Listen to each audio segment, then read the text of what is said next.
আমরা সুস্থ অবস্থায় যৌবনকালে যে আমলগুলো করব, বার্ধক্যে যখন উপনীত হব এই আমল যে আমরা করতাম, বার্ধক্যে উপনীত হওয়ার পর আমল করতে না পারলেও ওই ধারাবাহিকতা আমরা নেকি পাবো ইনশাআল্লাহ।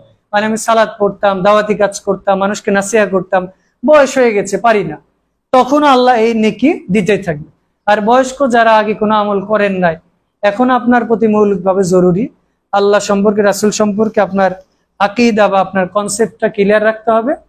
দ্বিতীয়ত হচ্ছে 5 ওয়াক্ত সালাত আদায় করতে হবে। তৃতীয়ত আপনাকে হালাল হারাম বেছে চলতে হবে। চতুর্থত আপনি যেই কাজই করেন না কেন ইত্তেবায়ে সুন্নাহ, রাসূলের পদ্ধতি অনুযায়ী করতে হবে। এরপরে আপনাকে যেটা, আপনি খাবার খাচ্ছেন, যদি খাবার হারাম হয় তাহলে আপনি জান্নাতে যেতে পারবেন।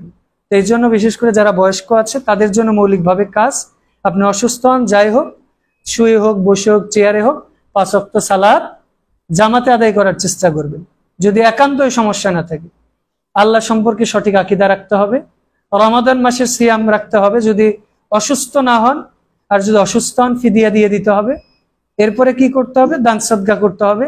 হালাল যে টাকা আছে সেই টাকা থেকে মানুষকে সহযোগিতা করতে হবে। বিশেষ করে যারা আলেম ওলামা রয়েছে তাদের কাছ থেকে বেশি দোয়া নিতে হবে। মসজিদ মাদ্রাসায় দান সদকা করতে হবে।